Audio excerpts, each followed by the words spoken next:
Well, hello. Doesn't seem as there's anyone here at the moment, so I shall give it a little while, let people turn up. Ooh, I don't think Dee did a stream. I did look and there wasn't one up, so that would explain things being a bit quiet. We have someone. Hello, Bob. How the devil are you, sir? Hope all is well with you this week. And Royal Fish Aquatics, hello, welcome to the stream, welcome aboard. Name I'm not 100% familiar with, I've seen it around, but welcome aboard anyway. So as we've got people starting to turn up, I shall get on with this spiel. As for the title, yes, the weather has finally broken in the UK. Various points over the week for the rest of the country, and typically we get it last.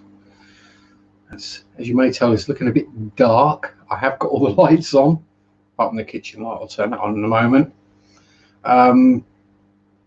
Because yeah, it's been piddling down with rain most of the afternoon, thunderstorms on and off. So if I suddenly disappear, that's probably a power cut.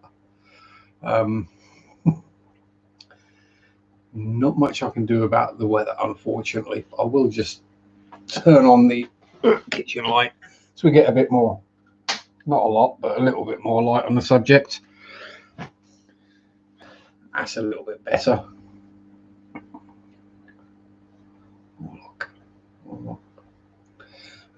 Yeah, so that's pretty much it for today. Just in wet, soggy, miserable, and lovely. Far more my kind of weather than how the weather has been this week. I don't do well with heat, and I don't do well with humidity. We've had it up in the 90s, both temperature and humidity, majority of this week. I think Friday and yesterday was something like 97% humidity, which that's breathing low pressure steam rather than air. So it's finally broken, at least. So I might be able to sleep properly, which is always a bonus. I was watching the shell dwellers being shell dwellers. They're still awesome little fishies. So what's been happening this week in the fish room? Not a lot, really. No births, no deaths, nothing spectacular happening, although thunderstorms, weirdness, you never know what might decide to breed with the sudden change in pressures and temperatures and all that weird sciencey stuff. I'm in Norfolk, UK, Royal Fish. The roundy bit that sticks out on the right hand side when you look at the map. Basically. Yeah. So yeah, things in the UK, we're just not used to those kinds of temperatures. We're used to more, let's just say 40s, 50s, 60s, maybe. Damp, overcast, grey. That's comfortable. Hello, Chevy Fish. Welcome aboard. Good to have you here again. So yeah, not really anything happening. I think Baz the Bashir has managed to nail another one of the Harlequins, but to be fair, I'm surprised they've lasted this long, given how quickly he went through all the guppies. And he's hiding just down there. I can see his happy little smile just poking out at me. And yeah, he is growing very rapidly. So was it about 4 or 5 weeks ago I got him, and he was, you probably can't see her, it was 4.5, 5 inches long, and he wasn't skinny, but he wasn't fat, let's put it that way. And now he's a big fat chunky beast who happily eats anything that can fit in his mouth, pretty much. The new blue acaras, or electric blue acaras, they're getting on well. Nothing random nasty happening there, although everyone seems to be hiding at the moment. Honestly, there are fish in that tank. You might just about be able to see some of the CPDs zooming about down there. And yeah, some of the shrimp are out, but I've got a whole bunch of fish food in the way, so that doesn't help. And the three, did I mention these last week? The 3 clown loaches are still in their quarantine tank. They're doing well, they're happy, they're healthy, they're feeding, snuggling up together to sleep. But I'm just being a little extra careful, given what I've recently put into this tank, which is where they're going to go. So just being extra careful. I don't introduce any diseases I don't want to. The shell dwellers, just been doing shelly things. The 3 smaller ones with the shells on the sand are pretty much behaving, doing as I would expect. The bigger one that's decided that the plant pot at the back is where he's going to live, or she, whichever, has pretty much emptied the pot out of all the lava rock, despite me putting a load of big pebbles on the top of it. So I will probably pull that out and just backfill with sand in there, just to, well, yeah, because it's been kind of pointless. Whatever I planted in there, they just dig up. So they're happy, healthy, getting on, all well and good. And here's where I put my hand somewhere near them and they'll freak out and go hide in the shells. I'll grab the camera. Oh, quick little look-see. There's the 3. And if I can get the angle right, that big pot down there was completely full of lava rock. And as you can see, most of it's been taken out. Quite how a little fish like that manages to do that is kind of beyond me. But the rest of them all settled onto which shell is theirs. Random camera views. Let's have a look, see over here. Untangle the cable, might help. There we go. Oh, let's see Bob's grandkid up the front, Tanky, the little baby apisto. Get its least semblance of straight. There we go. And the CPDs doing generally what they do. Oh, can we actually see Spazzy? Can we see Spazzy boy? There he is. He hiding. Or as he says, I are hiding. This Spaz does. He does talk. Not really. So yes, all the other tanks doing well. The new batch of baby bristle noses, they're growing okay. A few do look to be long fins, so that's a bonus. You might hear the rain starting to come down again. Robert and Roberta, the apistos, are doing well, as are all the other baby bristle noses, and Engelbert, the better. Shellies aren't really scared of much, Bob. So I could put my hand in there and they'll dip into their shell, but if I put my hand near the shell, then they'll just sit there and flare at me.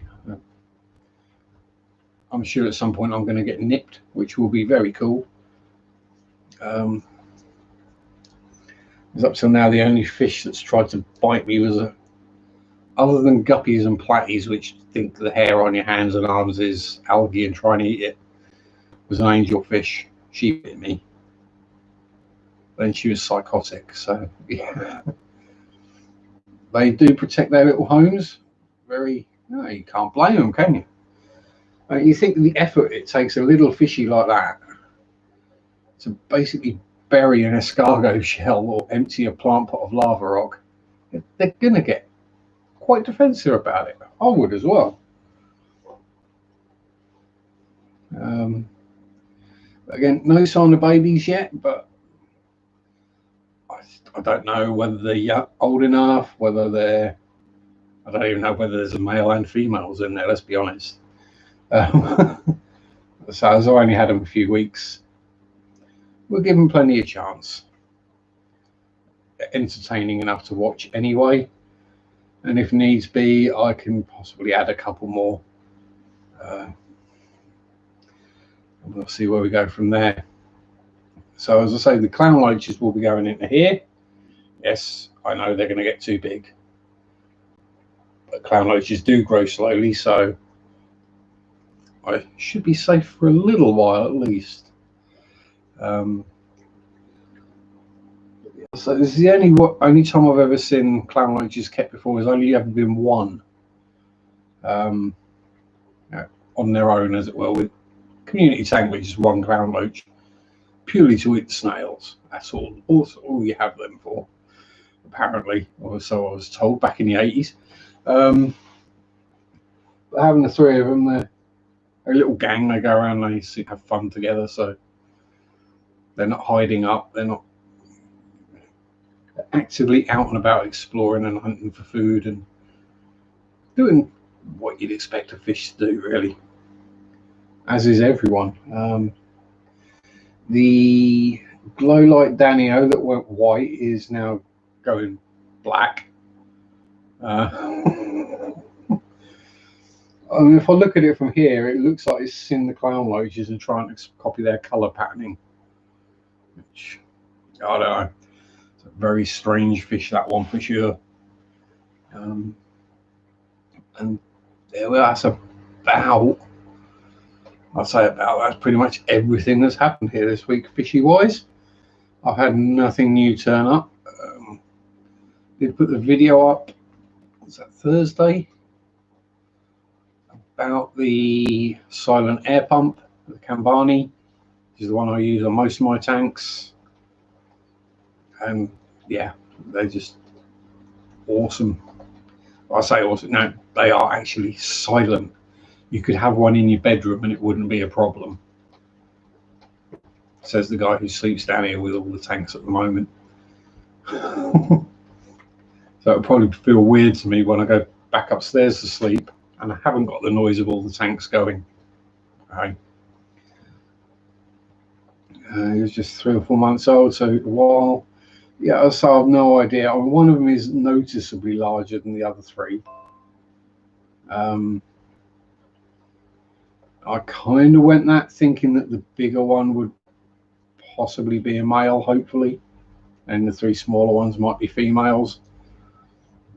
That was my thinking on the matter anyway. Presuming they're roughly the same age, then that's the general thinking on that theory, that one might be a boy and the rest might be girls, which would be awesome because then I should get fry. Yes, the pair of cribs haven't had any babies yet, but they're cribs. It's just a matter of time with those. They will do. So they've got the Cocoa Hut of crib breeding +5 in there, so I swear that thing's a magic item. Because any tub, tank, whatever I've put that thing in, cribs are bred in it, even if there weren't cribs in there. Don't ask. Yeah, that grow out tub that just keeps producing cribs. Oh, sharp dressed man. I'm definitely not sharp dressed. I used to have epic beardage, but definitely not sharp dressed. But hey, welcome aboard, Chewy. Good to see you here. Hope all is well with you, or at least not getting worse, because sometimes that's all we can ask for.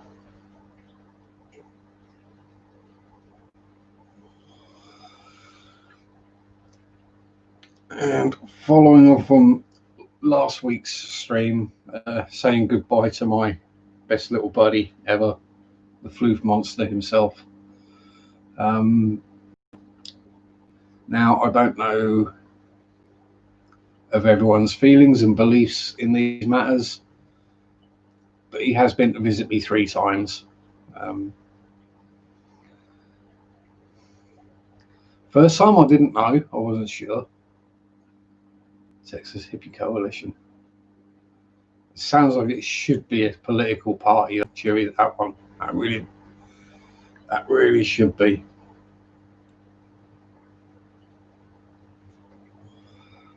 Chevy, you want to snooze? You snooze. You don't want to get to the point I get to sometimes where I get that tired that I can't sleep. And you know the problem when you get overtired and you can't sleep. And then, well, minor can-based explosion.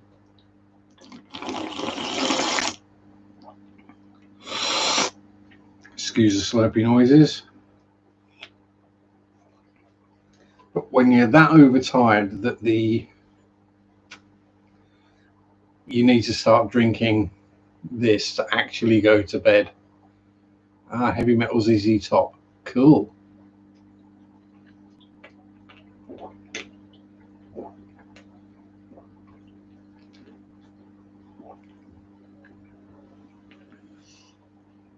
Well, you don't get a short head hippie anyway, do you, Chewy?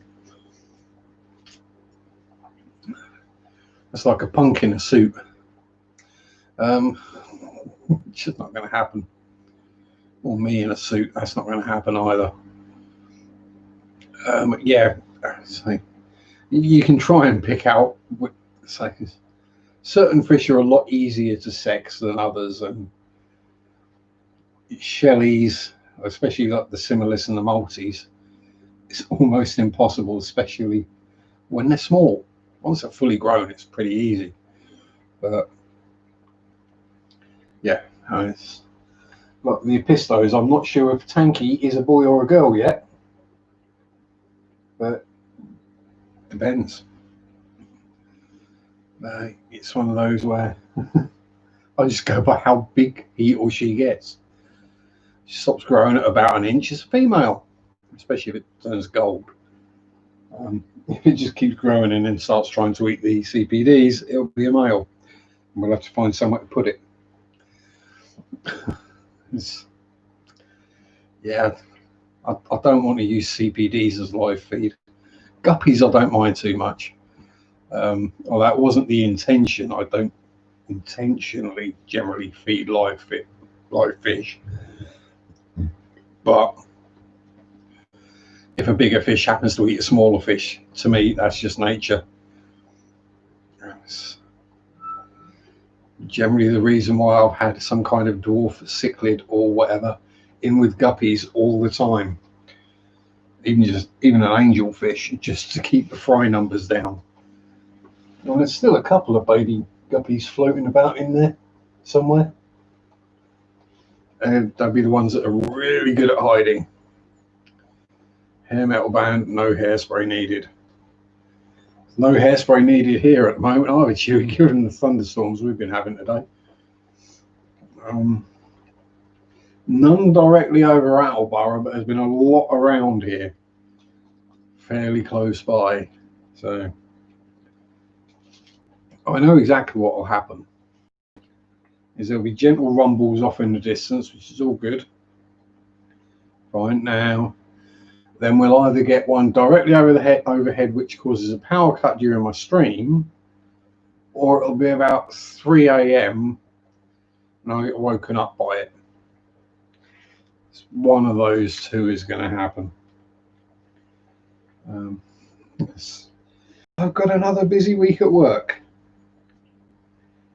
Yes, I don't get another day off until hopefully next Sunday. We shall see when the rotor goes up on Friday. But yeah, combination of holidays and trainings. We're getting a new till system in. If you do not have a pair of breeding angelfish, get nasty and small fish. Yeah, well, I have been thinking about getting an or two angelfish, probably one in there. Because I think by the time I pop an angel in there, there isn't going to be anything in there it can bully. It'll be clown loaches, which will be able to stay well out of the way, and everything kind of leaves them alone anyway. One very elderly crib, bless her. 3 electric blue acaras, a couple of adult bristle noses,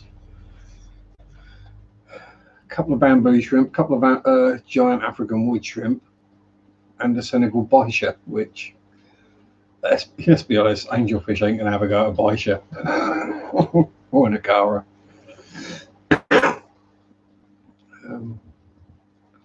So yeah, I think this is generally becoming a South American biotope, apart from, you know, crib and. I mean, which texts are repeated and which are current with Daniken?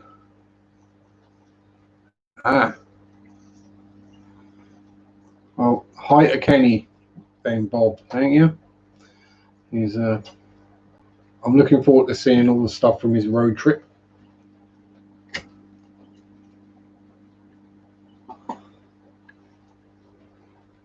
I've got a lot queued up in my to watch file, as it were. So I've not watched Amber's live stream. Hey Thomas, how are you? Welcome back. I've got a couple of your videos to watch, Bob. I do apologise for getting behind on those. There was an announcement you made in the last one, and I think it was some rainbow fish. I think that were the last two that I haven't yet caught up with. But it's all on my list.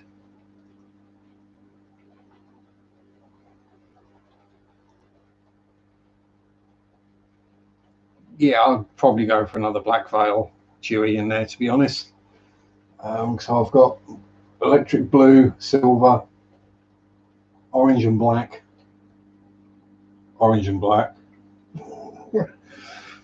Yeah, I was thinking possibly some red rainbow fish, if I can find any, or some decent Bosemani that have actually got some colour to them, unlike the last ones. Well, last one, the one that survived the columnaris outbreak, which it brought in itself. Maricopus. Now, cool. How big is the tank? It's in US terms, it's 45.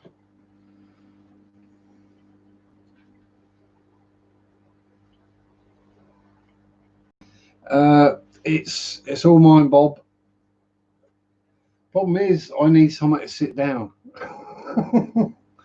and as I've said before, British houses are really small. Now, if I really wanted to, I could clear out the spare room and set up a bunch of tanks in there. But that is also my modelling room. And I can't do modelling in a room that's got fish tanks in it, because, well, all the fish will die and probably all the model boxes will get ruined from humidity. So unfortunately, that's a one or the other. Great predator on fire, the pike live bearer. It is indeed. I think the problem is getting hold of them. As I said before, in the UK, some fish are really easy to get hold of. You know, we get certain flavors of guppy that are, I've seen in America, like $45-50 for 3, and they're $2.95 because over here it's just a guppy. Hello, Holly. Yeah. So I don't know about buffering. I think everything's good on my end. Hello, Don. How are you, sir? Good to have you here. Oh, Golden Wonder Achilles. Yeah, there's an idea. Yeah, half beaks. Yes. Well, the thing is, Chewy, I've got to watch out for fish to make sure they can't fit into Spaz's mouth, because anything with a body size smaller than a fully grown female guppy is a snack to Spaz. Howdy, Streetwise. Welcome back. Good to see you here again. People starting to roll in now. Oh, yeah, itchy leg. That's another one. I managed to get bitten by a spider as well yesterday. So, yeah, half beaks grow rather large. Red millennials. Yeah, I mean, thank you very much, Bob. But I've got a funny feeling that rainbow fish fry might not make it through the post.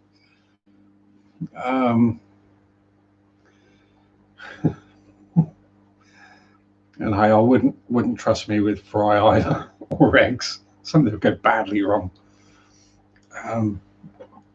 Well, you know, I am seriously looking into more, not necessarily endangered species, but what would be cares list type fish, I think, something like that. It's currently coming up on 6:30 in the evening here, Don. I'll be in half beaks. Yeah, again, not over here at the moment, especially with the COVID. We're having enough trouble getting fish in from Germany.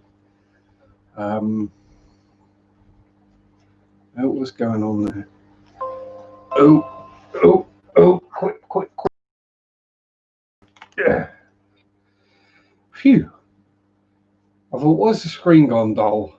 And the thing came up, you have 5% battery power left. Oh yeah, I forgot to plug it in. Streams before the Europa League. Oh, 10:30 a.m. in Arizona. Yeah, that's why I've kind of chose this time, Dom. It fits the UK and it's not silly time anywhere really in America. Okay, yeah, 10:30 a.m. is still early, but it's not like 4 in the morning or 2:30 at night or something, which could easily be.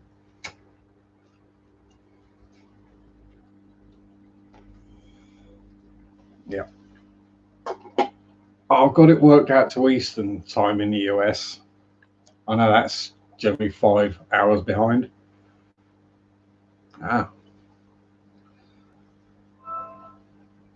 Platinum half beaks. Yeah, cool. I did have this month's edition of the Practical Fish Keeping magazine turn up yesterday. I haven't had a chance to look at it yet. Let's grab it. I think there might be half beaks or something on the cover.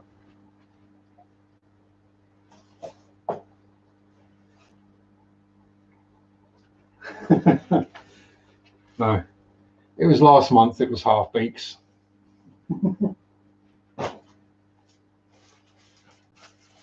This month, what have we got? Rip the plastic off, and it's in the pile of crud that will rapidly grow on the floor. So this month, licorice gouramis and sleeper gobies, chain loaches, bristle noses, and salt. About salt, so how to use it, what it does, all that good stuff. Corey, Doctor,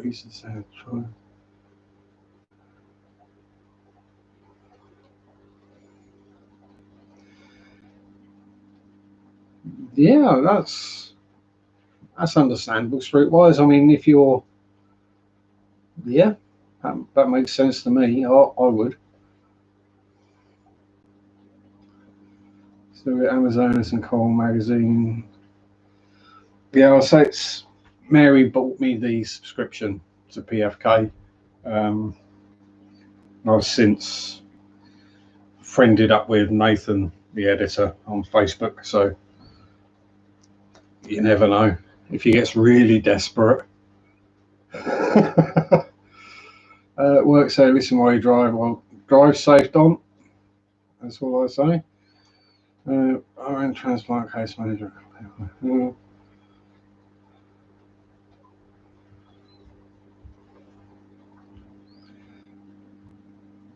Yeah, exactly. Streetwise, yeah. I mean, it's similar with people who work night shifts or graveyard shift in America, I guess. Or people like me who don't necessarily work Monday to Friday jobs.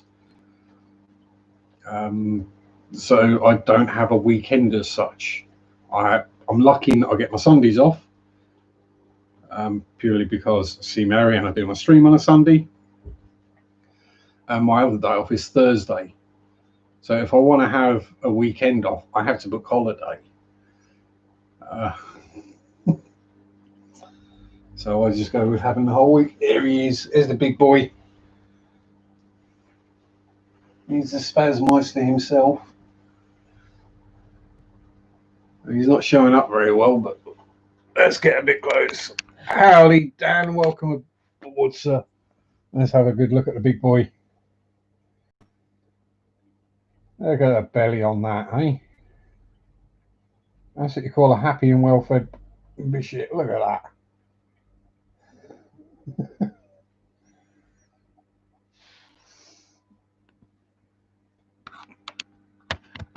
Can't suggest dwarf snakeheads. They prefer clams, shrimp, and snails. Fair enough. Yeah, restaurant buddy's like, yeah, tomorrow's Friday. Yeah. So you work different days or different hours, then your times just change. Thank you very much, Chewy. Yeah, I'm happy with those. There's a trio of them in there, so I'm hoping for some babies at some point.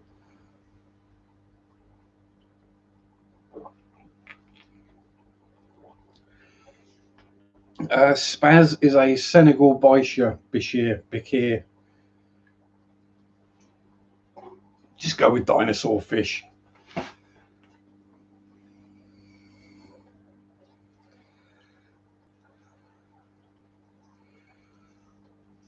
Yeah. You're almost tempted, Dan. If I had tank space, I've got a shop 15 miles down the road that sells them. He sells the standard, whatever, yeah, dwarf snakehead, and he sells the golden dwarf snakehead as well. So yeah, let's just say I'm kind of glad I haven't got a tank I can put a snakehead in, because otherwise I'll probably have one by now. And they're not little ones that he's selling. I mean, they're like that size already.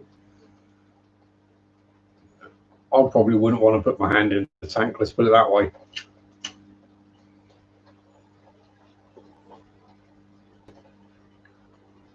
Much like when it comes to getting Spazzy Boy out of there.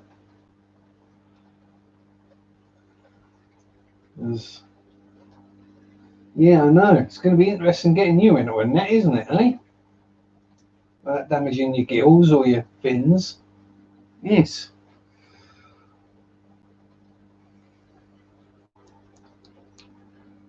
Oh, and follow Suki, his baby snakehead. Not really a kind of fish. Yeah, the thing is, Dan, because we can have them, it would more just be to upset and annoy everyone who can't have them. They'd be like, oh, I got a snakehead. Da, da, da, da, da. That would be the thing, wouldn't it? Yeah, I'll say is Jana Barker. Yeah. they're all pretty. All pretty. All fish. I say all fish are pretty. Some of them, yeah, but we all have different tastes in women or men. Some people think a certain fish is the most pretty and most amazing and gorgeous fish ever. Others will look at it and go, my God, that's ugly. What are you interested in that for? It's just brown. It's like sparrows. You look at a sparrow from a distance, it's just a dull brown bird. You look at one close up with their patterns and everything, they're absolutely gorgeous little birdies. Oh, pardon me. I could have blamed that on the thunder, couldn't I? I really should have done.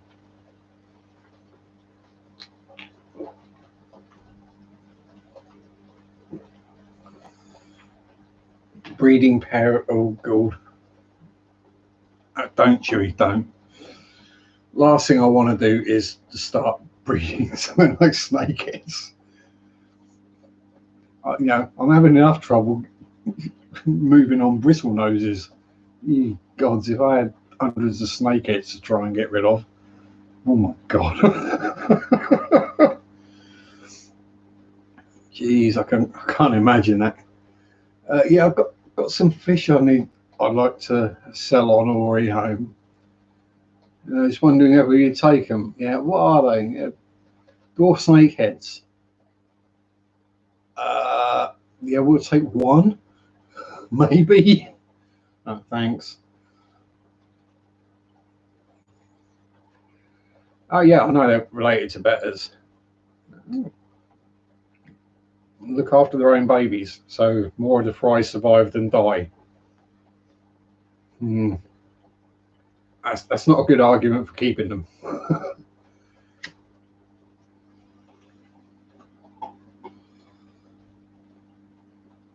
Good question, that Bob. Good question. What's my next fish going to be? It's, as I said, I'm looking for 3 or 4 red rainbows to go in here.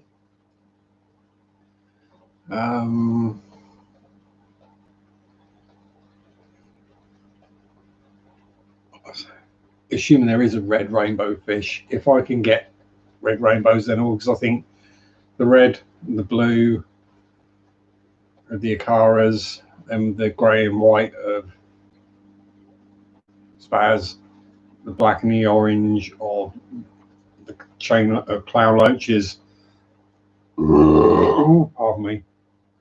And the 2 bristle noses in there. I think the red would probably just set everything off right colour wise. Other than that, yeah, a black angel. I think a streamlined fish. It doesn't, blood fins and glow lights. Cool. So the only tetras I've got at the moment are some embers.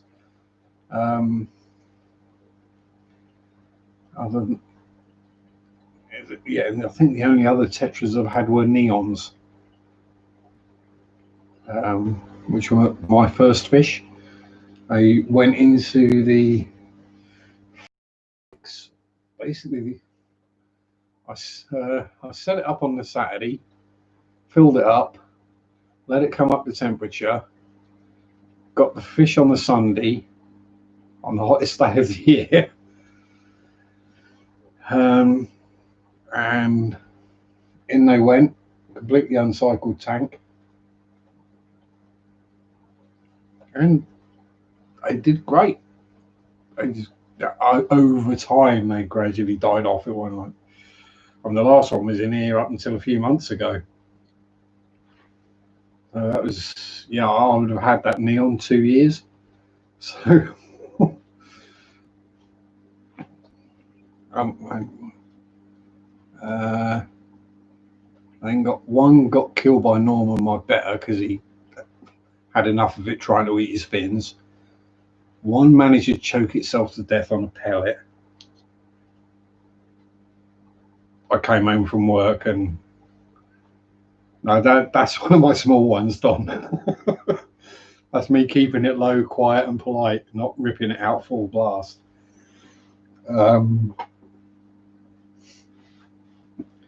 let's put it this way. I used to work in a warehouse, a busy warehouse, and I could burp at one end of it and people would hear me at the other end of the warehouse. I don't mean, what's that? It would be shout from the other end, Sharpie, you dirty.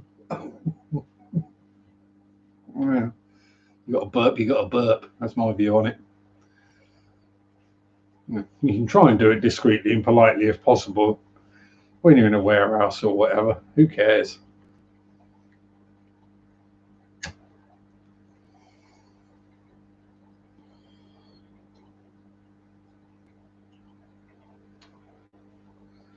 Ah, so Daniel's from the Righteous. That's cool.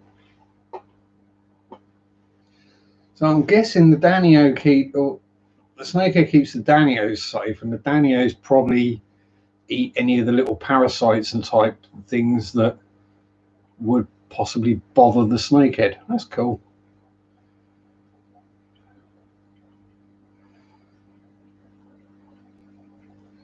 Yeah, exactly. There's no way anything native to India is going to survive Canadian river. Maybe some from right in the north, where you are more Himalayan, more Tibetan. You might get things that are at the extreme southern end of their range. Things that are normally found in Tibet and the Himalayas. They might, but yeah, I wouldn't think anything. Especially some that have been tank raised and tank bred. Yeah, not in a Canadian river. Hell, even Canadians struggle to survive in Canadian rivers. Places like the Thompson, the Similkameen.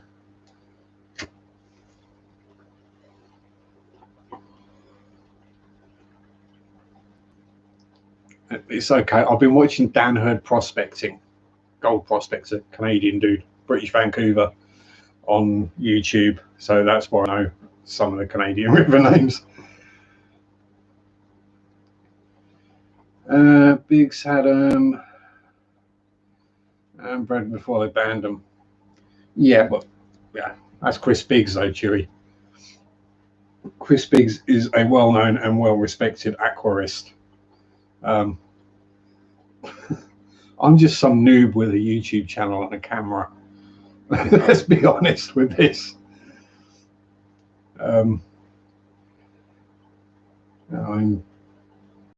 Bob's probably got pots of food that he's had longer than I've had fish tanks. Probably most of you in the chat have. So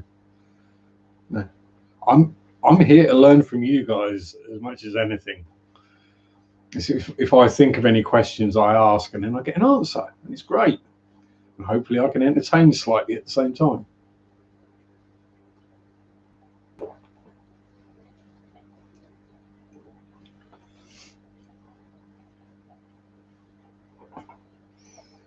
And I'm hanging out with my more knowledgeable, more experienced friends, which is always good fun.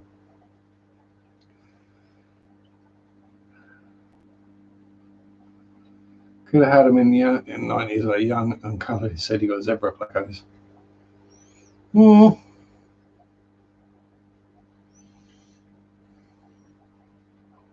Yeah. Plecos, I don't know which would probably be, yeah. I'll be happy with either. Let's just be on. I'll go that way. I'll be happy with either. It's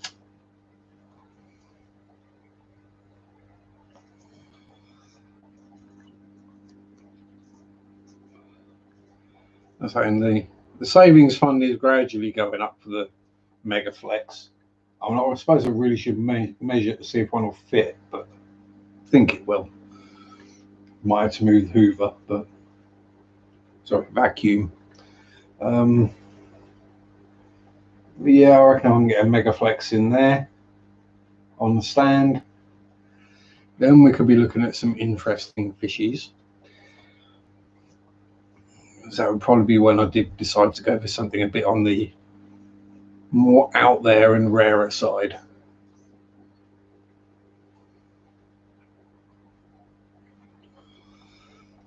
No new models lately, Chewy. I had absolutely zero modelling mojo.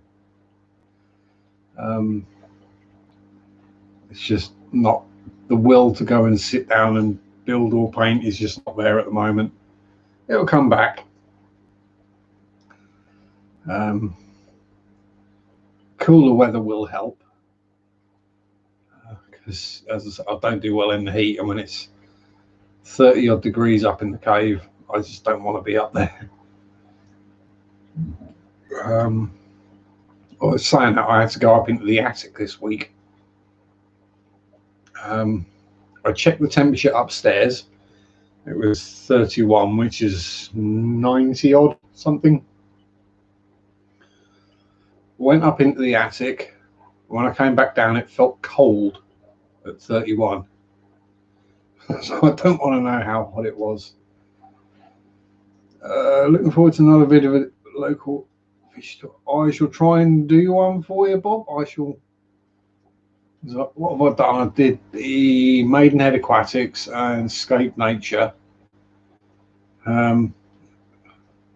Swallow Aquatics isn't going to happen. That's just way too busy and loud. And, issues with people getting into the camera who might not want their picture up on YouTube, and me then trying to figure out how to blur things out or edit. So maybe Pets at Home.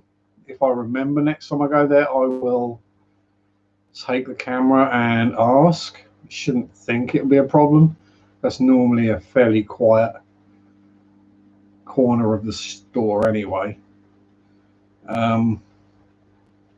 Especially COVID at the moment. Other than that, it would be Anglia Aquatics. Again, it's loud in there, but not that many people, so I could probably go around there. And see, of all the local fish stores, Simon there, he's definitely got the most tanks. Actually, Dan, if you're ever looking for some cichlid type stuff, that's one for you to look up on. He's online. He's got a Facebook group as well, Anglia Aquatics. All sorts of weird and wonderful and random, mainly African cichlids, I think. I don't know. They all look the same to me. No, most of them are fairly young, so yeah, they take a while to colour up. Lots and lots of them. So yeah, I can try and do one there. Where else? Maybe the garden centre.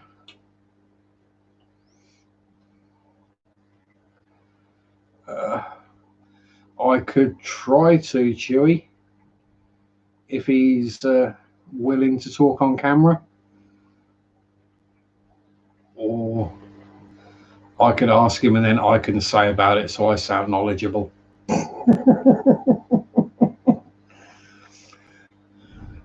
Safe to say they get fed a combination of pellets and guppies. Thank you very much, Bob. Would that be the Kambani air pump video? I think so. I think I recognise the link.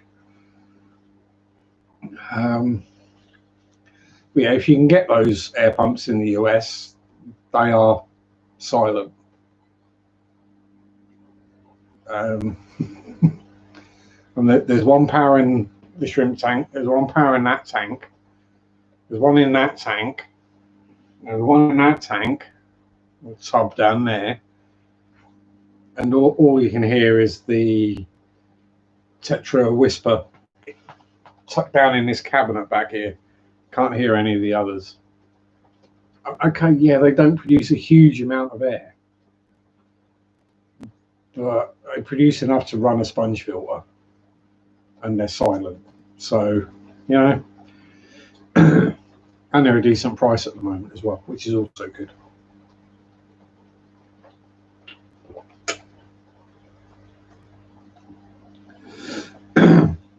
Because given some of the air pumps I've heard that are marketed as quiet or almost silent, I think the people who have been doing the testing on how loud they are have been doing it in the middle of a motorway at rush hour with semi-trucks, Arctics, coming straight past, and they're going, I can barely hear it. You get it home, you plug it in, and bah! It's like a bloody tractor in your room. Surely it can't be that hard to make a quiet air pump. I mean, some of them, I think my air compressor is more quiet. Yeah, I say, the Alpine Solutions, I had their little nano one. That thing is horrific. Have I got it to hand? I've still got it somewhere just as a spare in case, but so you can sit on it, fall asleep, and just program it to cut the grass for you.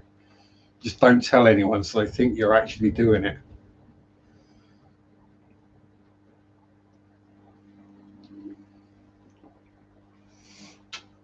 Didn't someone actually do, was it Flymo, I think? That's the one quiet. Yeah, that was as you say, the thing with the APS stuff, it looks good. I mean, I've got the CUP 130 in the pond. Okay, I can't hear it because it's in the garden. The filter does plug up very rapidly. Like every 4 or 5 days, it needs declagging. Just fell asleep during MRI. I can beat you on that one, Bob. Some of the places I've fallen asleep. I actually fell asleep in the dentist's chair getting a root canal. And I wasn't on gas and air, that was just injections. And when I went downstairs to pay my bill, what was it, pay the bill, make the next appointment or whatever. The girls behind the reception desk were just cracking up laughing at me. But what? You were snoring. We heard you downstairs. Oh. Oh, pardon me. Yeah. There's that one. Fell asleep on the toilet in a train station once as well. That wasn't clever. Got the platform guard come banging on the door. Fell asleep standing up midnight. Oh dear. Now, Dan, did you fall over or just start snoring? Yeah, this is it. It's like, last thing you want Christmas Eve is to be up at midnight in a church. Nah. The only reason anyone should be up at midnight in a church is they're doing a paranormal investigation. That's the only reason. I still wouldn't do that because I'd probably catch fire. Or they'd have, either I'd go up in flames or they'd have to reconsecrate the church. One or the other. Yeah, there we go. Weird places for falling asleep.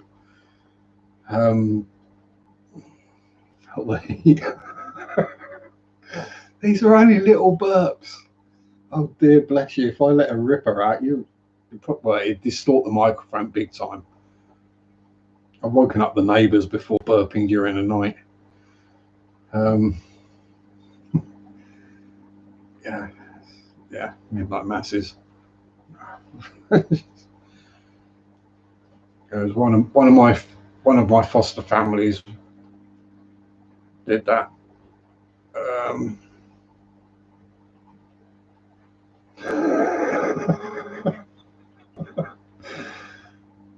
Oh damn! Yeah, you're never going to live that one down, Dan.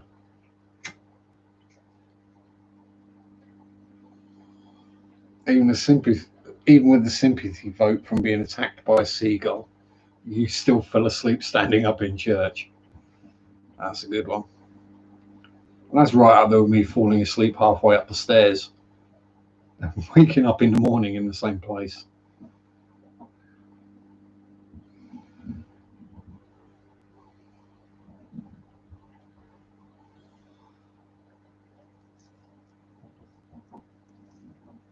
I would presume they can, because cows can, Bob. There's, we've all heard of people who have gone cow tipping. None of us have ever done it, honestly. I know, yeah, so cows can, so I wouldn't see any reason why horses can't sleep standing up. And they might like lean on something. So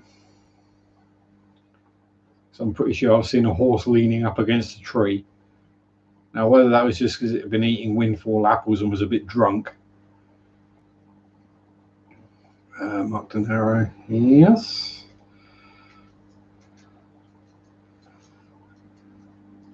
Hello, D. Oh, giraffes have to fall asleep standing up. You imagine dropping off with being a giraffe and you fall asleep and your head drops. Imagine the impact your head's going to have with the floor.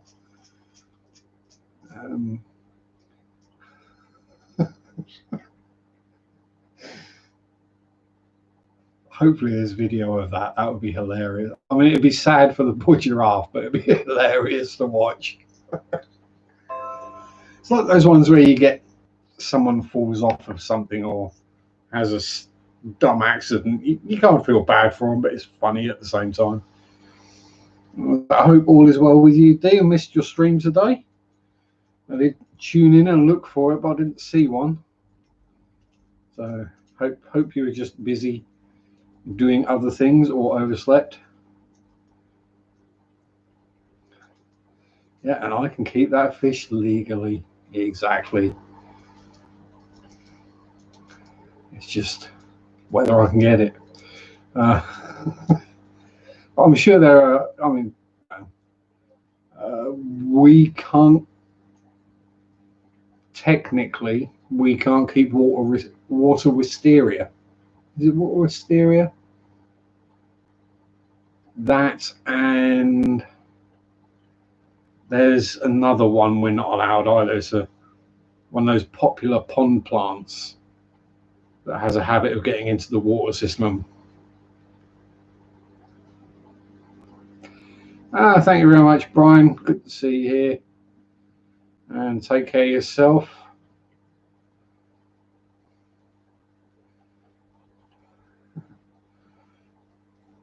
Thumbs up, thumb up. Used to both of them, Brian. Neither would surprise me at this point. Water hyacinth, yeah, it's water wisteria, water hyacinths, and guppy grass. That's it. They're the three we're not allowed in the UK. Hello, Tika. Yeah, because they will just take over our water systems.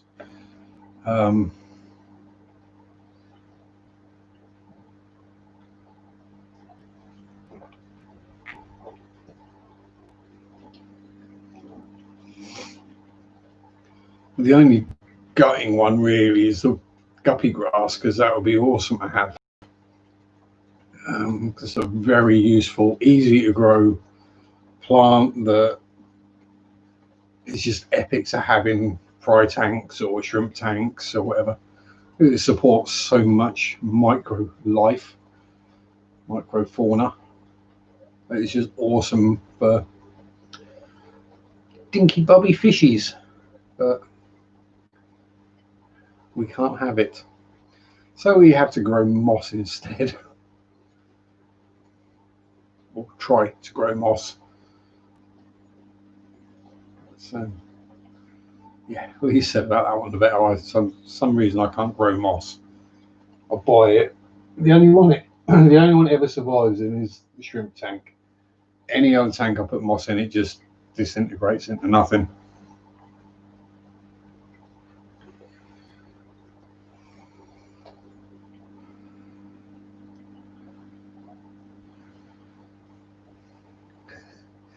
Yeah, you've been in Scotland too long, Dan, the amount of times you use the word we.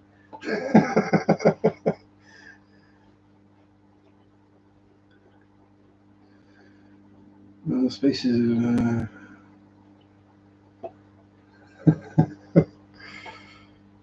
No,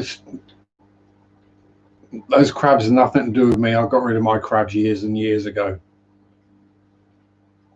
There was a razor and a hot pin involved, but I can hold my hands up. I've got nothing to do with any crab issues.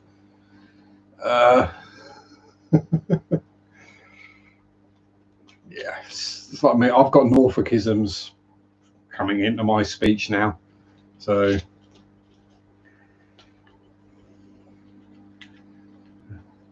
I will say things like, right, I'm going, which is Norfolk. Anyone native around here knows what I mean.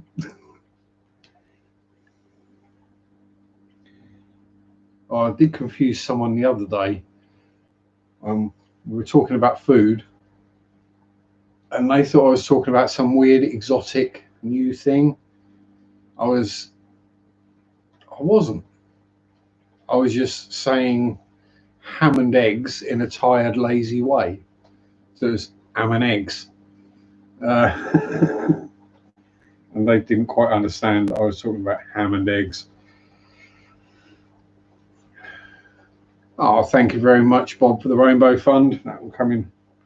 Let's say that will either go towards the Rainbow Fund or it will go towards the Mega Flex.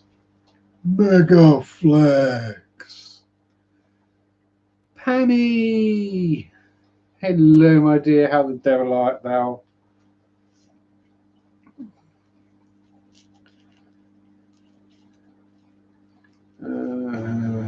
Congo biotopes are very cool. I shall look out for that one, Chewy. I was actually watching a video earlier about your area of the woods world. Oh dear, Recon's got a hangover. Oh dear. Amonegus breakfastius. Yes, Recon's got a hangover.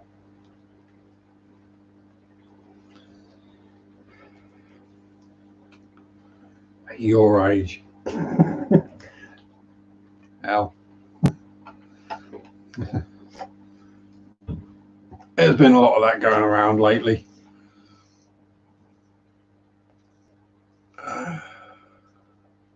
May or may not gotten a little carried away. If you're saying you're never drinking again, you got more than a little carried away. Although you didn't drink way too much because you have a hangover. If you drunk way too much, you wouldn't have sobered up by now. Yeah, I was watching a video documentary about the winter storms of 1949 in the north. Is it Wyoming, Montana, and the Dakotas? Ohio as well, I think. Damn. When you're talking 30 feet of snow. Yeah, that was certainly scary. Was that Johnson? Was it Johnson? I can't remember which president it was, but he basically went to the army and went, here's a blank check, fix it. And the Army Engineer Corps all went out there along with everyone else, and everyone cleared. The numbers, it's like 16,000 miles of road and however many hundreds of thousands of cows and what have you they saved, and people obviously as well. Ham and eggs. Oh dear. Yeah, well, if you breed your own variety of chicken, Chevy, you could well be selling ham and eggs.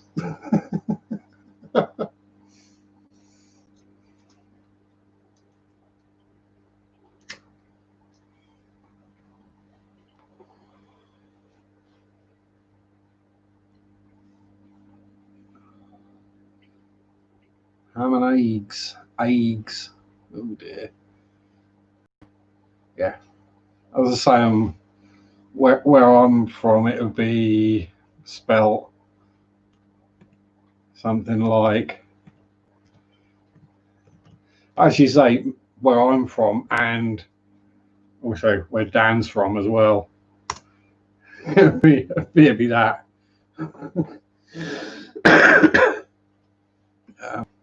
We both originally hail from areas that don't have an H in their alphabet. Metal have an alternate universe. That would be anti-metal. What is the least metal? Yeah, it would be the Carpenters, I think, Chewy. That'd be the alternate universe to metal. Although you never know, maybe in the alternate metal universe, metal dimension, perhaps the likes of Staley, Cornell, Hendrix, yeah, Joplin, perhaps they all live, but people like Kroger, Chris Martin, people like that all died. Yeah, alternate universe. Yes, I've read lots of Stephen King.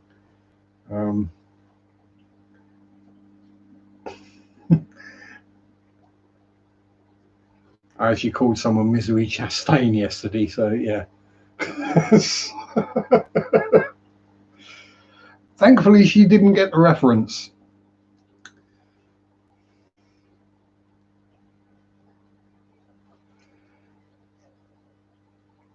Yeah, this is it, Tim.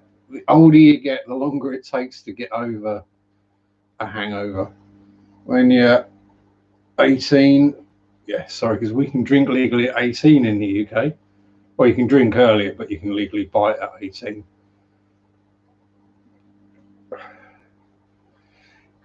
Yeah, yeah. So the older you get, the longer it takes to get over anything, whether it be a hangover, a cut, a bruise, a broken bone, whatever. The older you get, it just gets worse. So the topic like that, Chewy, I think it's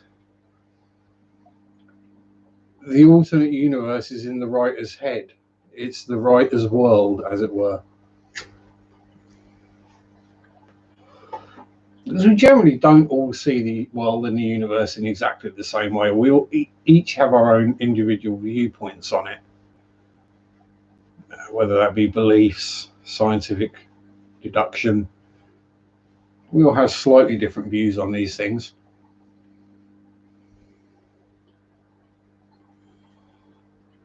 Yeah, Griffin's in the lobby.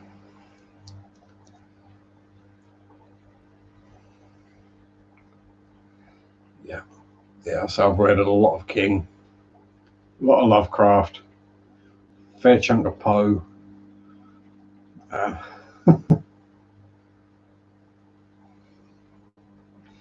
Yeah, that is the one issue with books, especially in hardback. When it comes to boxing them all up to move, it's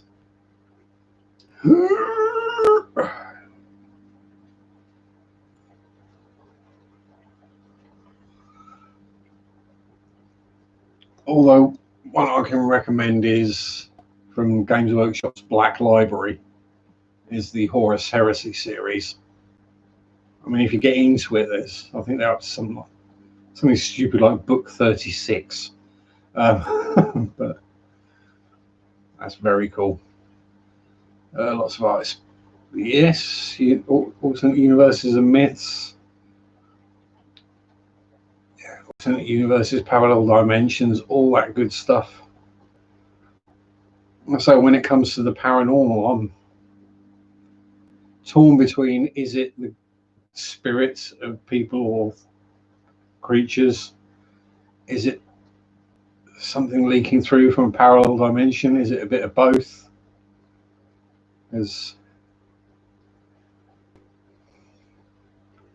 I'll tell the whole storyline as you alternate universe.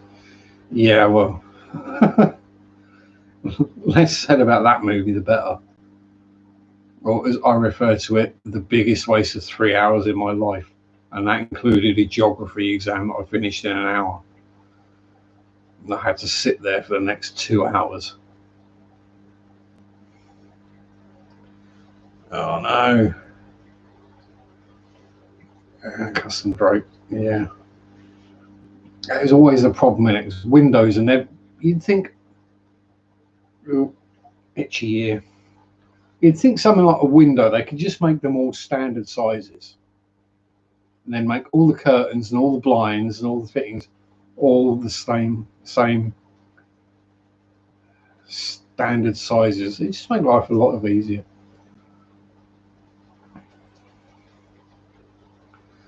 Oh, I'm up on my cryptozoology, Chewy. I know my cryptids. I know the difference between a Bigfoot and a Yeti. And yeah, slap ham is interesting. And some really good, some funny.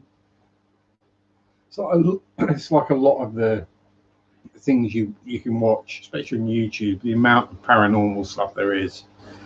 Some of it you can watch, and is actually really interesting and truthful. Though you never can really tell. And some of it, is just hyped up and fake, but they act like it's real. And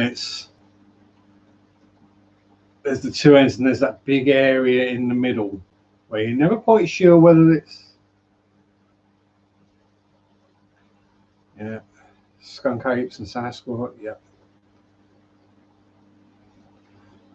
Just stand them outside the back door, Dan. That'd be all right. I'll soon get washed. If it's coming down like it is here, that'd be all right. Just stick your hands under their armpits and hold them out the window. You'll be all right.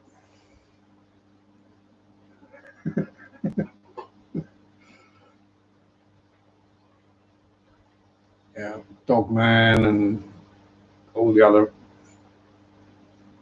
stink apes, skunk apes. Mind you, if we start talking about paranormal too much, we're going to freak out Recon. He's already got a hangover.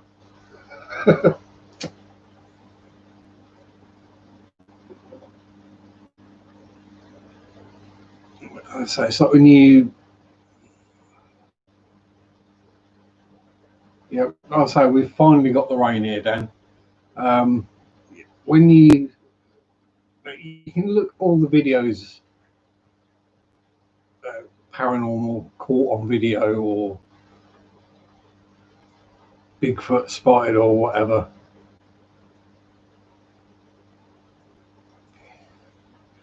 A lot you just don't know whether they're real or fake. Is it someone in a suit? Is it photoshopped? Has it been cleverly edited? Is it just something else that's just grainy and blurry and you can't really see? I think the amount of sightings, the amount of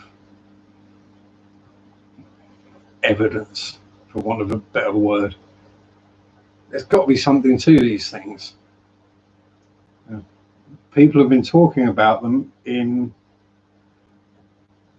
society for thousands of years, whether that be Bigfoot, vampires, werewolves, they're all whatever kind of cryptid you're talking about. They've been talked about for centuries, millennia, and before the various different cultures cross-cultured. They didn't meet each other. They didn't. So if you've got the same stories showing up in different parts of the world, where the people wouldn't have been, and they wouldn't have traveled from, say, Egypt to Saskatchewan and had a chat about a certain creature, or wherever and whenever.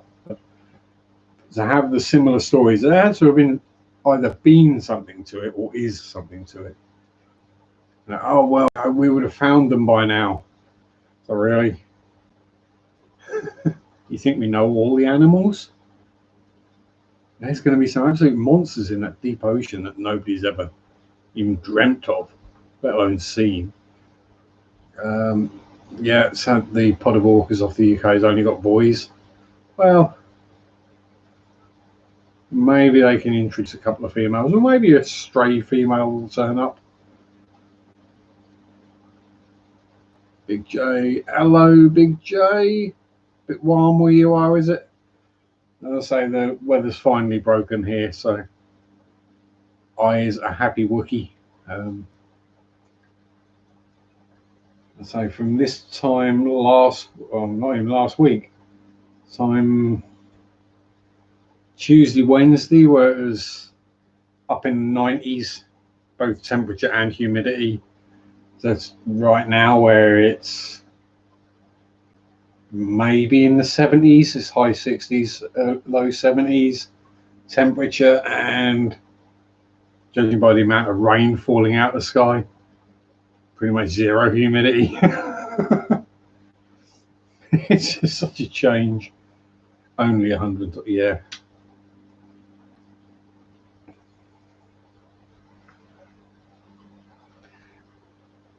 Yeah, I think with things like whales, it's fairly easy to tell the gender, especially if you see underneath. I assume male whales have sticky outy bits. And that's how you sex sharks, is the males have claspers, the females don't.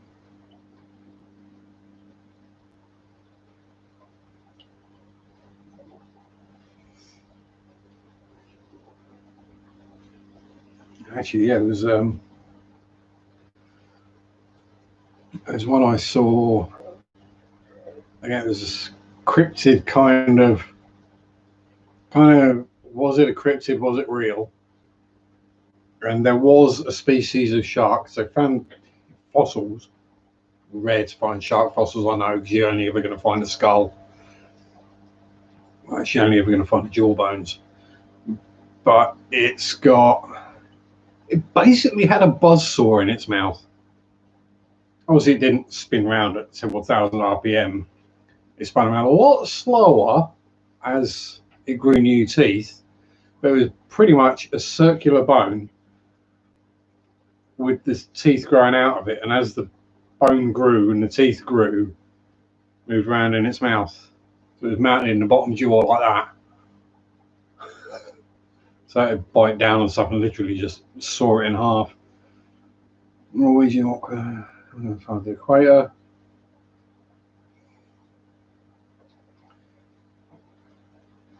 Megalodon, I would say Megalodon, probably not, but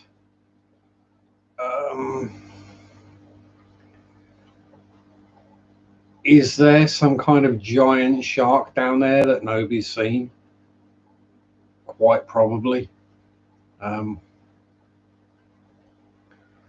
know there have been like fleeting just at the edge of camera shots of deep water massive animals that people don't know what they were.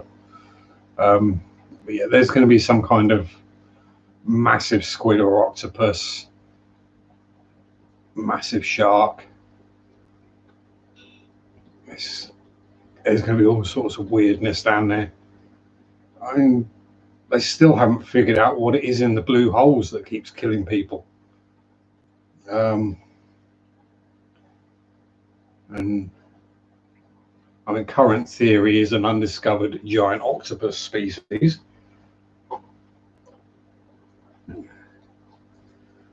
I'm going to put the Pacific octopus to shame, basically. An octopus big enough to come up, grab a human, and just pull them under with no chance for them to shout, struggle, scream, and just disappear. Yeah, I don't want to get in the water. People go, well, why are you scared of water? Have you seen the amount of things in there that can kill you?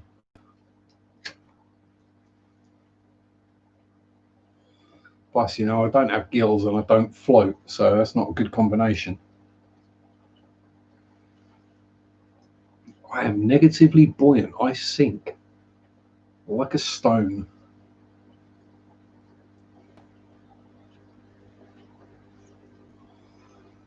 Even in seawater, I sink. No idea why. Must just be extremely dense. 180 is already on the brink of overstock. Yeah, I think it might be some slightly bigger than a 180 for an orca bob.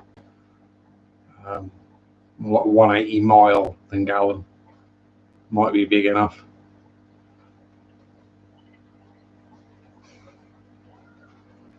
Yeah, things like that shouldn't be kept in captivity. Near drowning, yeah, that is one. That is one, Bob. That wasn't really an accident. That was more. That's more being born in the 70s than an accident, and is actually the reason why I'm scared of water. When I was 5, 6, some of actually just started school. Yeah, 6 is it was second year at school. We had back down in Stortford. We had swimming lessons.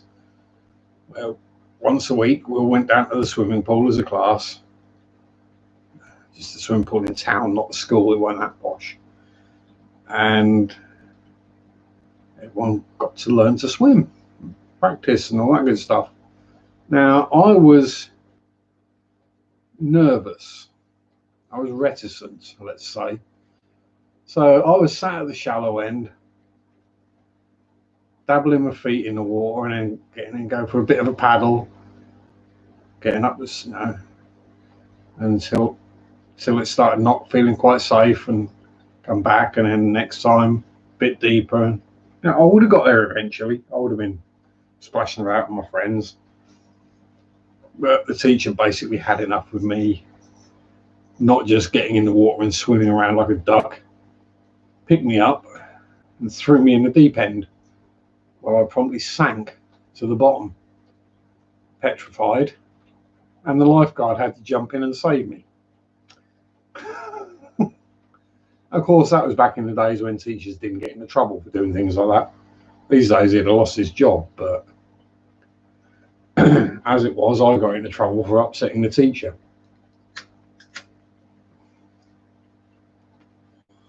And ever since then, I've pretty much tried to avoid getting in any water. I'm all right up to sort of my knees, but if my nuts start getting wet, then I'm not happy.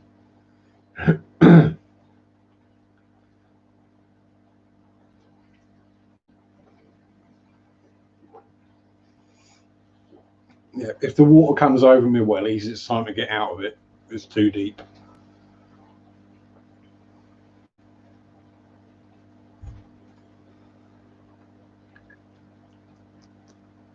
You block for teacher revenge.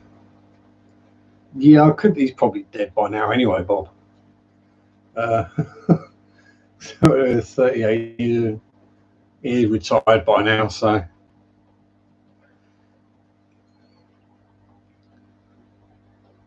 And about all I can remember is he had a moustache. I can't remember anything else about him. Dark hair and a moustache. I can't remember his name even. And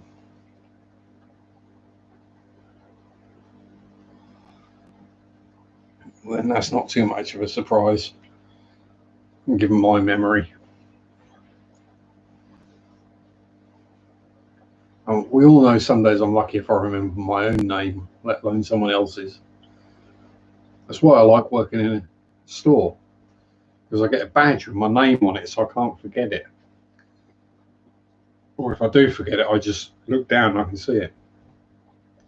That's not the only one though, Bob, because I think it was the next year, maybe the year after. So I lived about 300, or maybe a little bit further, about 500 yards from school. So even though I was young, I still walked to school. And one day I walked out between two parked cars, didn't look, and got run over by my actual class teacher who was on her way to work.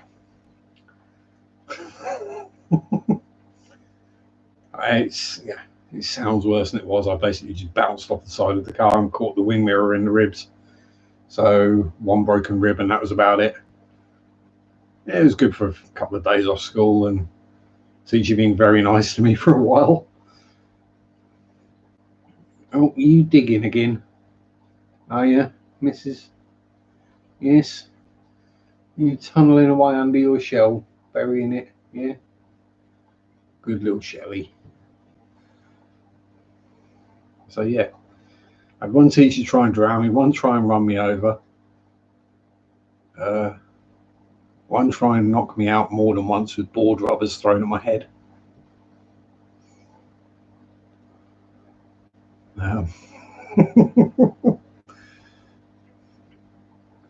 But did get my own back on one of them. I accidentally smacked him around the head with a plank of wood.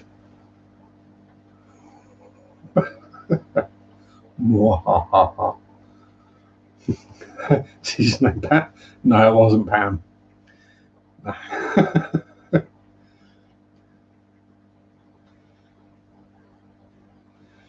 No. I'll say, yeah. Now, if it was, Pam would have backed up and run me over again just to make sure.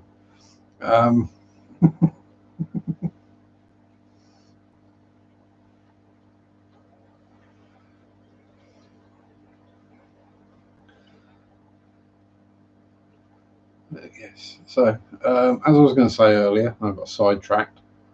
It would be an eerie coincidence.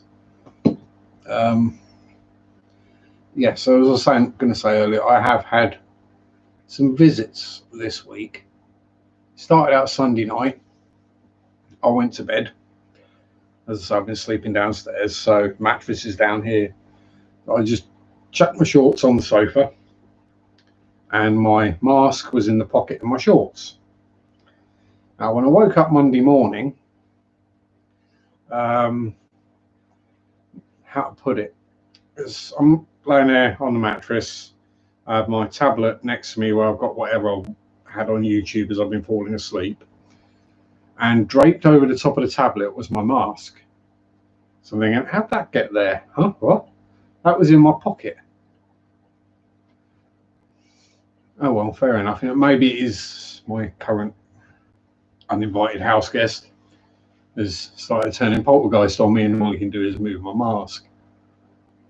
It didn't really occur to me that the strings on the side of the mask might look like a lace, which was one of someone's favourite toys, was his shoelace. Then Tuesday night, was it Tuesday night? No, it was Tuesday afternoon when I was going for my nap. I lay down and I heard the jingling of a little bell. And I recognised the sound instantly because it's the bell that is attached to Zach's catnip sock. So my first thought was one of the neighbourhood cats has come in, found the catnip sock and is playing with it. So I opened my eyes, looked to see who it was, and then remembered that catnip sock is under Zach's head as a pillow. It's like, okay, I think that I'm pretty sure here that Zach is paying me a visit. So I said hello to him, told him I was missing him, all that good stuff. And then Friday, because I was working a split shift on Friday, so in my split I have a nap, and again I was laying there. I've got a sheet over me, well, thin blanket over me, and I felt the blanket weigh down as if something had just laid down beside me, literally right. Well, I was that way. It was right behind me, and yes, so yeah, much as I'm missing him, he is popping in and visiting, and I'm not going to complain. And yes, I do have chats with him. I have got his lace back out, and that is down on the floor for him to play with. I say, obviously, I'm not going to dig him up to take his catnip sock out from underneath him. No. But yeah, he's coming to visit and he's saying hello, letting me know he's okay, I'm okay, it's all good. And his second in command, Ginge, he's starting to get more friendly. He's found his own little nesty spot where he sleeps in the garden. He's started to come up to the back door and poke his head in, but he hasn't come in yet. And he's accepting fusses and head rubs. So maybe Zach's had a word with him. Told him, look, if dude's friendly, he'll give you cuddles and luffs and fusses. If you don't want him, he'll leave you be. And you're welcome, I think, is what's gone on there. Yeah. So it's one of those things, Bob, where I don't know whether it's you've got to be sensitive or to these things, or I hate to use the word psychic.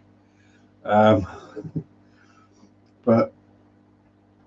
I would say I'd keep an eye on your other dogs and your cats, and if you see them they're sort of randomly staring like into the corner of the room, or looking like they're looking at something but there's nothing there, that's probably a little Toby's come and say hello. He might not be able to manifest. Cats certainly are. And that was where I first figured out I had another visitor. Was Zach let me know. You kind of see things out the corner of your eye and you think, no, yeah, I know I'm not a skeptic, I'm a believer. You kind of see things out the corner of your eye and you think, did I just see something, or is it just a shadow from outside or something easily explainable? Then Zach went upstairs one day. I heard a scared meow and he came running back down. I was like, okay, maybe he's knocked something over and it just made him jump. And then he would sit there and just stare up the stairs, like, giving it the evils, the old evil eyes, looking up, just staring up the stairs. And yeah, then I started seeing what I see, just the shadow figure. So yeah, he knew it was there way before I did.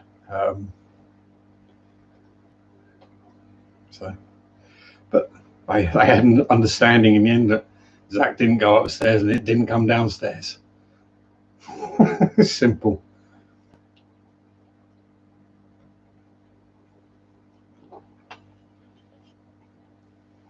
But again, it doesn't bother me. It doesn't scare me. I've seen some like paranormal investigations where, oh, you really are digging well today, aren't you? Yeah. Just seeing a spray of sand going across the tank. One of the Shellys is burrowing. Where was I? What was I rambling? Yeah. People are absolutely petrified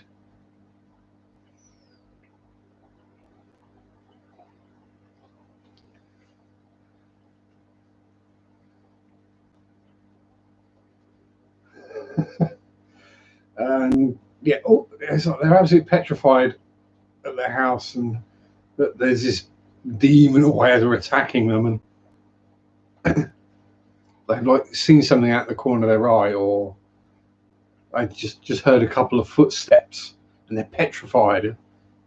Ain't worry about that. Say hello. I say it's like anything. You just say hello, be polite. You get on fine. Am I familiar with the program? My sis shrimp is not crab, another meat source for fish. Do not puffers. I'm pretty sure puffers will eat anything that will go in their mouth, pretty much, even if it's accidental.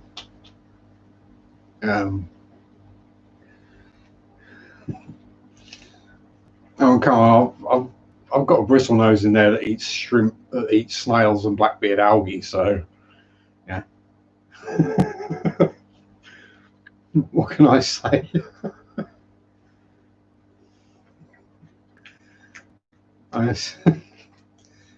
Bristle noses don't eat blackbeard algae. Yeah, you tell that to Bertie. Does that include Elvira? Well, there's certainly something paranormal about Elvira. Or Cassandra Peterson, as she's better known as.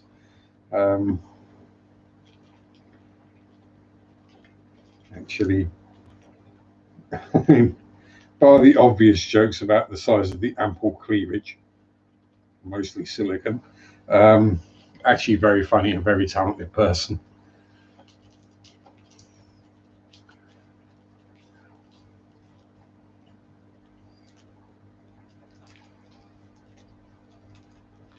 Paranormal.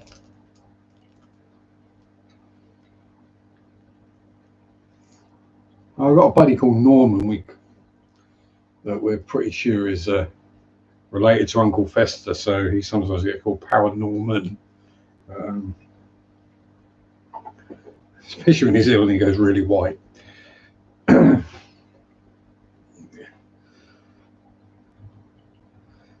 So again, pack puffers, that's another fish I've not kept that would be an interesting one to keep. It's just finding the right one, the right tank, and then the right food sources.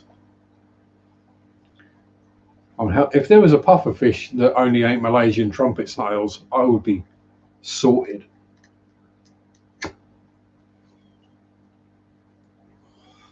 And it's a lot better in there, but I must have pulled thousands of the sodding things out the week I was off. Malaysian trumpet snails. Or if you go outside and you walk across the grass, you can probably crunch the amount of snail shells that are going to be out there. Let's just say the birds had a field day. You really are doing diggy and chasey now, are we? Yeah. You never know, we might be having some breeding behaviour going on. Oh, sorry, it is just fascinating watching little shell dwellers digging out a hole to bury their little shell in. How they seem to know exactly where to dig the sand out so the shell falls in right.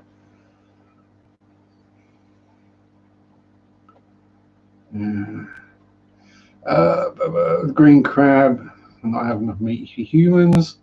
Small puffers, yeah, they would. Puffers, yeah, it's got meat in it and it's got a shell. A puffer will probably quite happily eat it. Down the Akara, settling in okay. Admittedly, they are hiding at the moment somewhere. I say hiding because I can't see any of them. They were all fine earlier. Spazzy, you been eating Akaras? No, not big enough. So the fact there are 3 electric blue Akara in there and I can't see any of them, that's telling me they've either gone to sleep or they're getting jiggy with it somewhere. So yeah, watch this space. We may well have baby Akaras at some point soon. Government was not involved. It's just the way it is, isn't it? Stuff gets introduced accidentally all over the place. I mean, it being a ship's bilges, and then they'll pump the bilges out and introduce some weird random. Let's chuck some food in, shall we? See if we can get them to come out. That might help. Normally, I just have to open the lid. Yeah, there you go.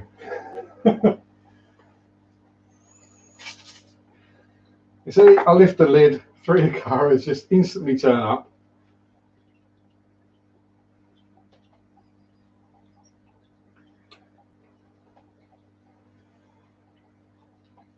fine little Pammy as well. That pellet's a bit big for you, Pam. Here's one I crunched up for you, special. Look. So yeah, they're getting on okay.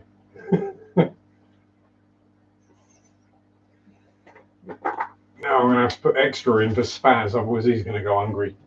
And we can't have a hungry Spaz because that means less fish in the tank.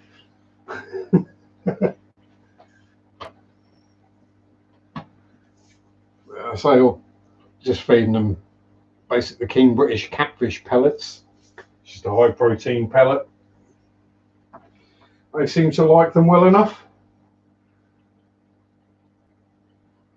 And once Spaz gets the scent, he'll be out hunting for them as well. About the only things in there that don't eat them are the catfish. Government posted in my efficiency food for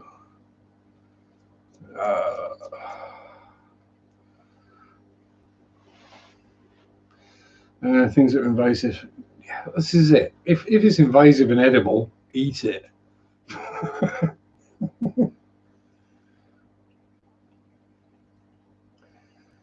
I would say the green crab isn't going to hurt the fish that do eat crabs. So if they're used to dealing with crabs, they know to swim up behind them to eat them.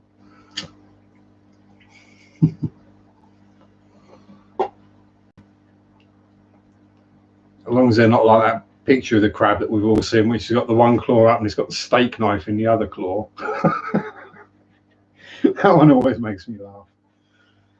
The Thug Life crab. Lionfish model.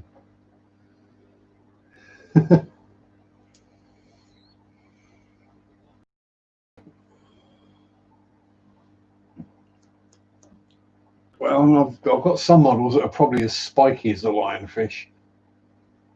That's the problem, because I do like to build undead stuff. And a lot of the undead models are very spiky. Or the Tyranids, they're also very spiky.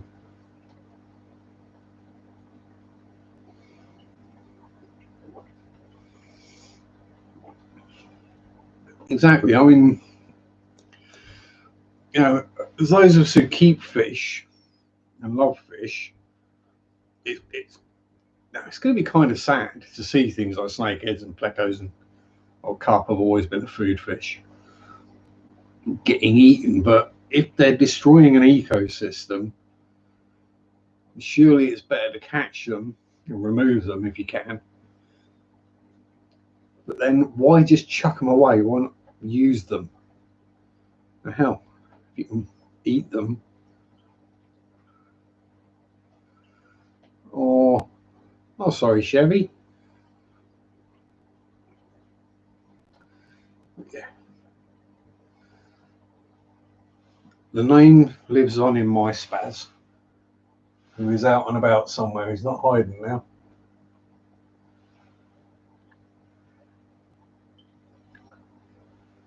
Oh, there he is. He's sneaking up on the car that's trying to nick his pellets. That's what he's doing. I do drop some of the pellets so they go through the crypt, and then Spaz usually gets those ones.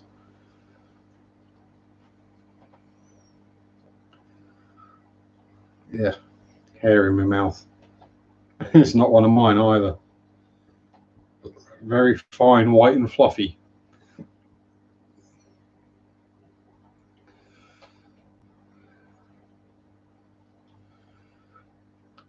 Hello Scott, welcome aboard. So that is the, hope you're all well.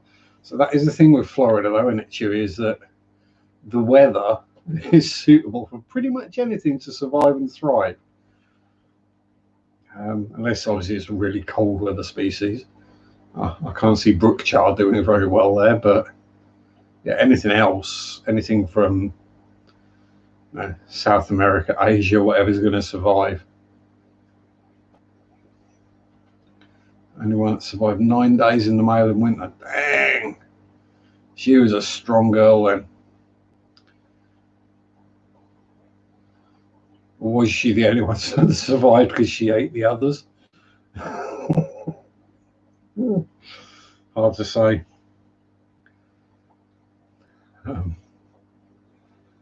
Out of 4, the only one that survived. Yeah. I mean, I hope you got your money back or got sent replacements. Yeah,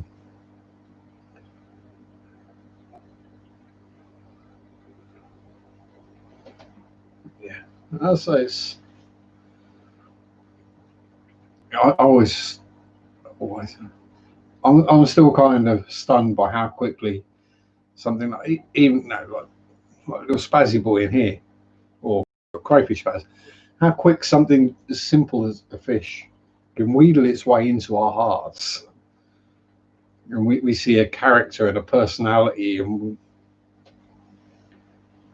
non-fish keepers just don't see that, I don't think, or people who aren't that in touch with nature and the realities of the real natural world. Oh, pardon me, more thunder.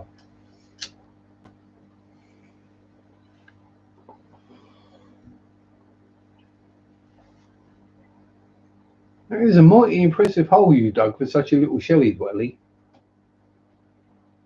Now stop arguing.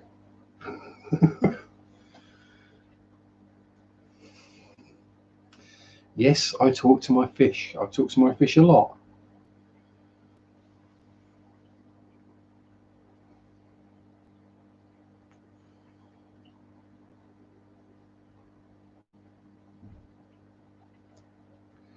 The 2 big ones and the little one died. Yeah, she's a medium, so probably just cope with things the most. She was big enough that wasn't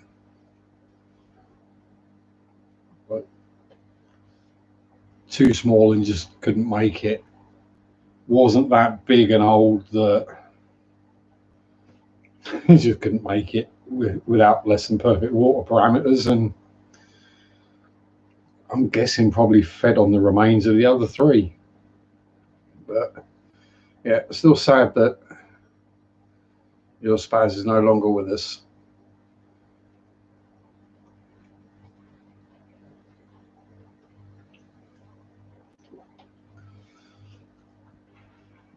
And I've got to say, I'm quite surprised actually. I've not had any complaints yet about naming, about the name. I think everyone's realised I'm not using it in an offensive term or in a derogatory manner. So there's probably someone who'll get butthurt about it, but it's tough. I'll get called Snowflake.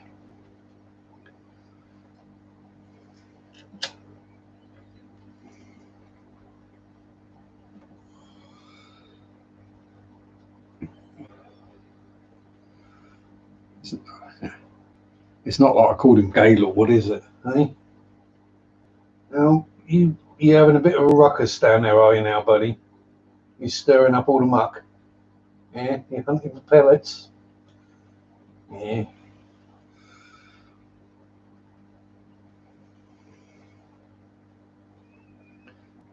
Didn't he go?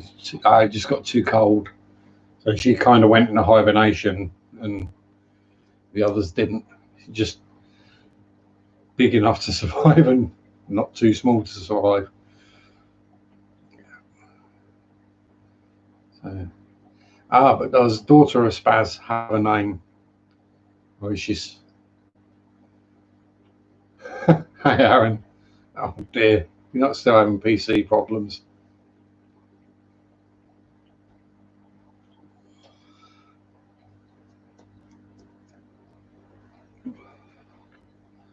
And here's me with my cheapy old laptop still working fine. Cross fingers. Nearly had to buy a new TV this week because that overheated and crashed. Fortunately, I gave it half hour, it cooled down, and it's all fine again now. Thankfully. Otherwise, that would have wiped out the saving up for a Megaflex fund.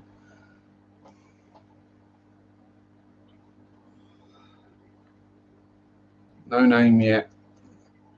Possibly Dixie. Yeah, Dixie sounds a good name for a crayfish. A Dixie chick.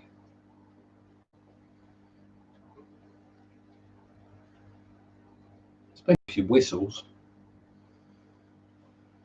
That's a really bad joke.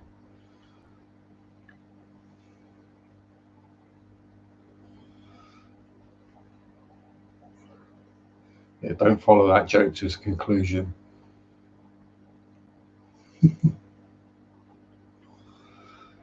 Yeah, I find that fish's names just jump out at me. And it's not something I think of beforehand. They just sort of happen naturally, generally.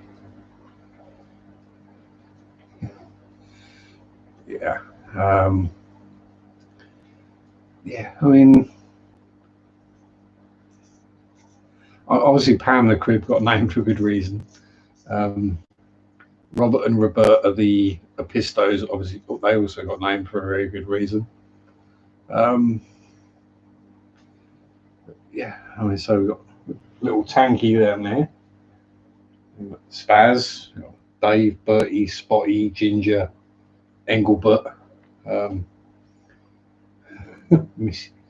and Missy Crib.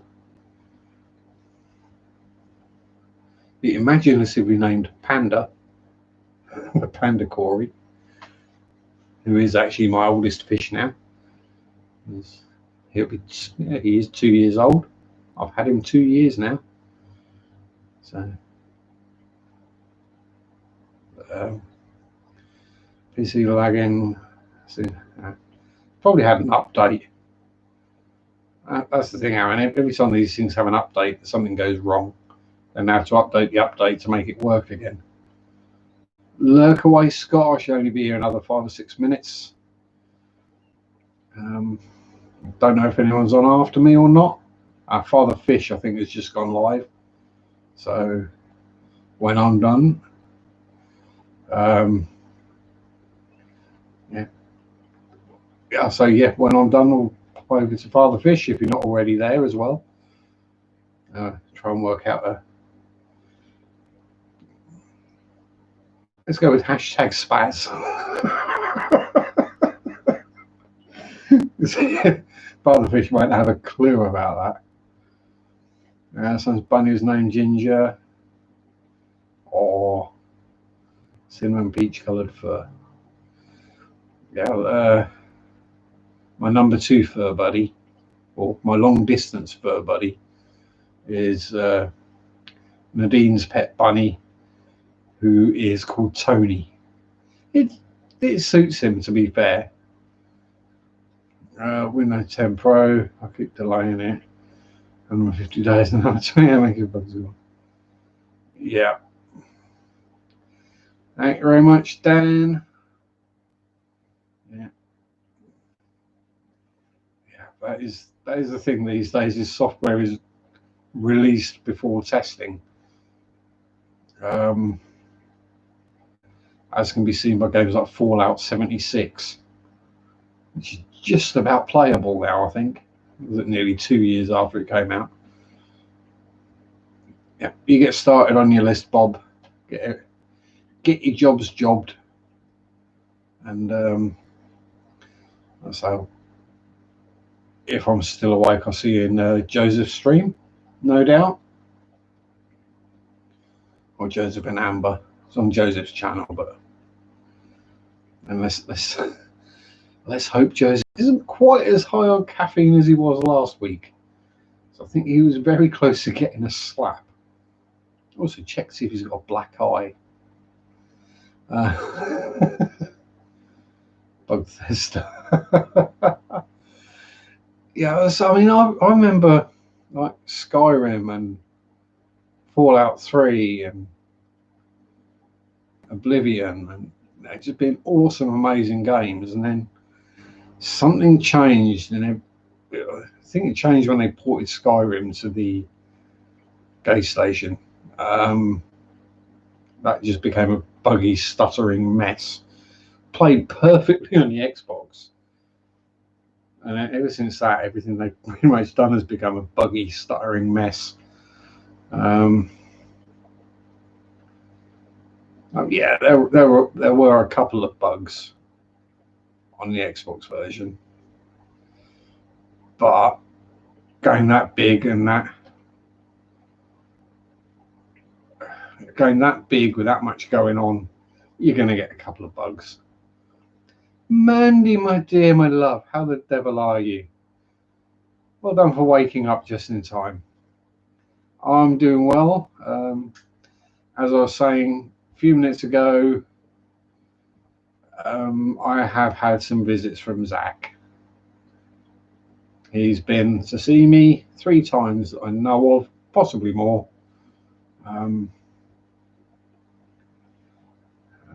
Yeah. I actually got to feel him lay down next to me the other day as well. So that was all good. We've been having good chats. And I'm making friends with his lieutenant. Depending which side of the pond. Over here it's lieutenant. Thank you very much. I've been making friends with his second in charge, Ginger, or Ginge.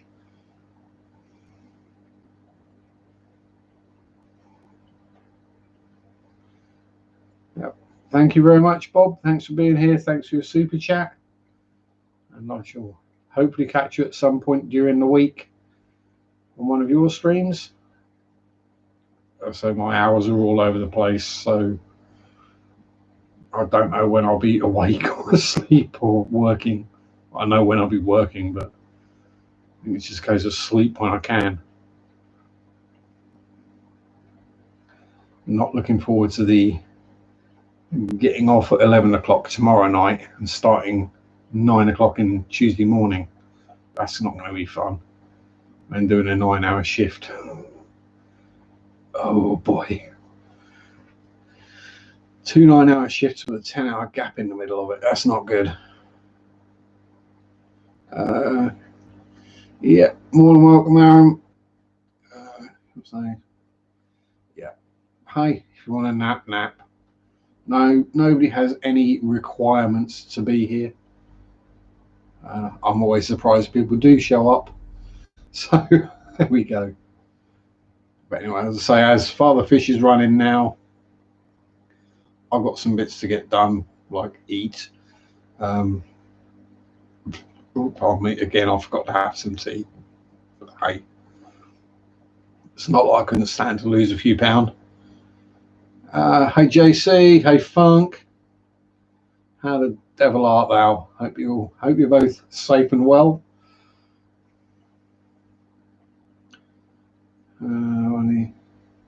Hope we get one of the jobs I'm applying for at GP. Oh dear. Oh dear. More tanks for Funk. Another one he can funk up. See you later, Sherry. Have a good one. Stay safe. Are you just offloading a tank, JC, or does Funk need any?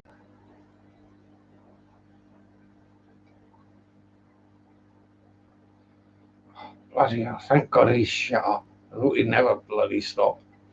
God damn.